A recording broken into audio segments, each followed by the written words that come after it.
So if you want to be among the first to get level 120 efficiently while still enjoying the content, well, this is the guide for you, my friend. Bookmark the video as we will cover the best zones to start in for the Horde and for the Alliance, items you need, important things to do, things to avoid, legendaries, add-ons and so on. It's not complicated, trust me, and it will help you out a ton. First off, I have leveled 3 toons to 120 on the beta, 2 on Alliance, 1 on Horde, while constantly reading Reddits and forums on BFA leveling, so the info is pretty legit, verified and tested. Now, be sure to have war mode enabled. For the Horde! While you may think that killing players takes out of your time and efficiency, the bonus is well above that. All senior leveling gurus recommend this, and I recommend it as well because I love PvP, and boy did I miss world PvP. Let's look at a couple of things you need. As there is still time to get these, stop being a lazy bastard and start getting your reputation up with the anglers.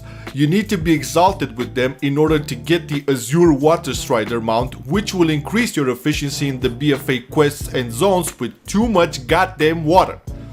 The mount walks on water. Go to the Coruscant Wilds in Mop, open your map and travel to Angler's Wharf. Here you will have 2-3 daily quests to help you get that shit. So every day, go there, do your quest and get the fuck out. Second mount is a must. It's called the Traveler's Tundra Mammoth and you can get it with 19k gold from the old Dalaran city. You travel there and on the right side of the entrance there is this vendor called Mel Francis. Buy the mount and this will save you a lot of time on going back and forth for repairs, selling junk and shit like that. Major important announcement. Do not sell the gear you get and don't need. I repeat, do not sell any gear that drops from questing. Only sell the junk. This because of the new scrapper that is located in both Borealis and Zuldazar. Just ask a guard for points of interest, he'll show you where. You take that gear to him and scrap it to get all types of sweet profession materials to either make you some nice gold or help you with your professions. This on top of the help it provides for war fronts in the late game, as when the enemy faction controls the war front, you will have access to 11 quests that allow you to trade in materials for Azeroth power and honor-bound rep. And this is really awesome because you get 750 artifact power per turn in. And of course you know the Heart of Azeroth requires a lot of artifact power to level it up so you can gain access to Azeroth traits. Plus you get I think 500 reputation per turn in as well, which is really awesome, you'll thank me later.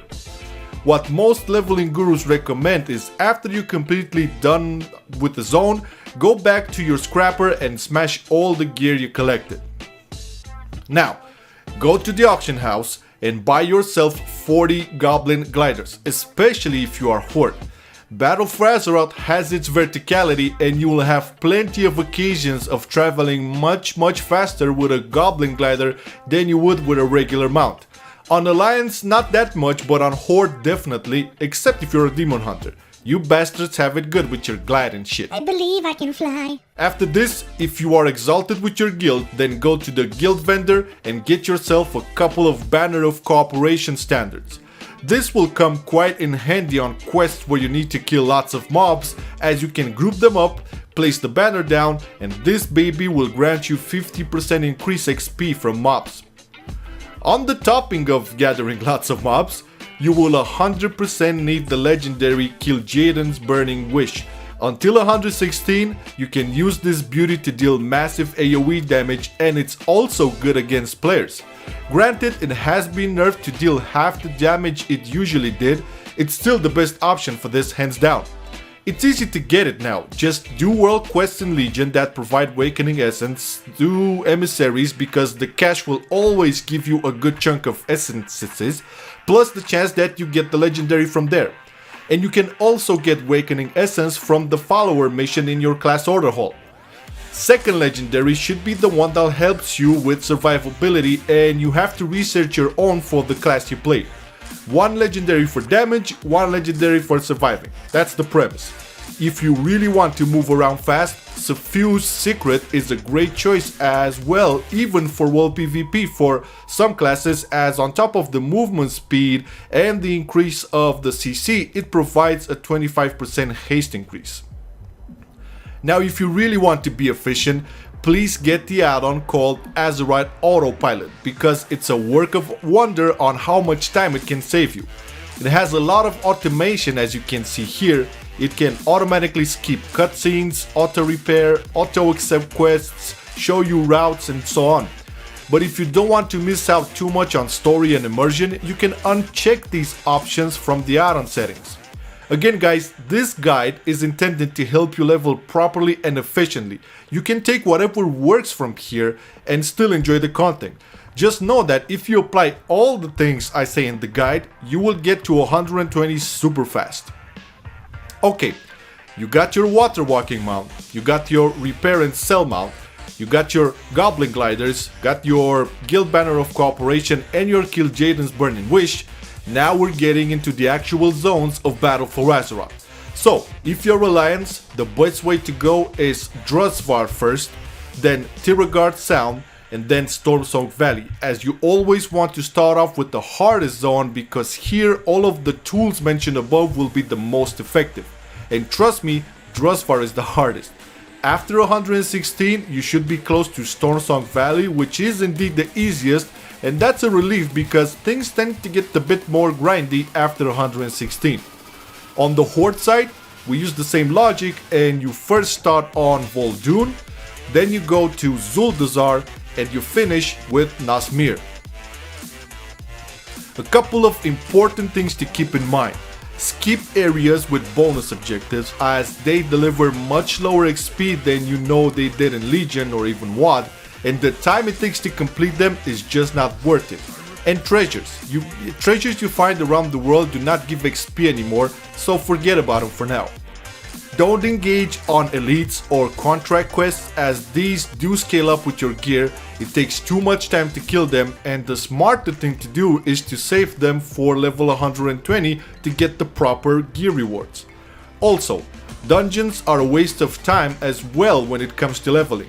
If that's your thing, go ahead, no problem, but the XP rewards are much lower this time around, and it will further cut down on your time getting to 120.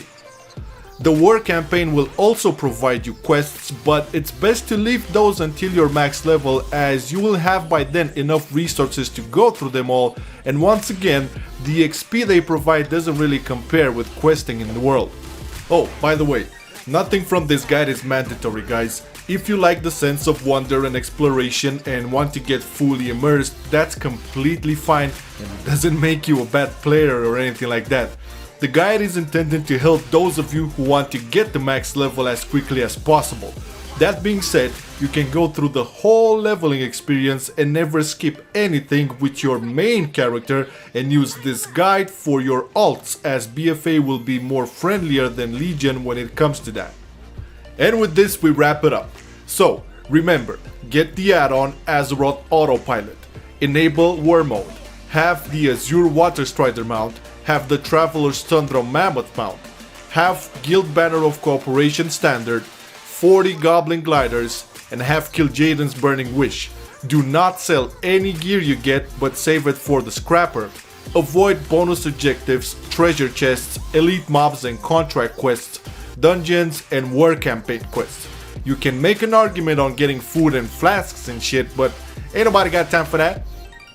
Battle for Azeroth launches in 2 weeks from now, so it's best to save the video somewhere and have it open when you get into the meat of things. In the meanwhile, make sure you get those mounts and farm Awakening Essence to get your Legos.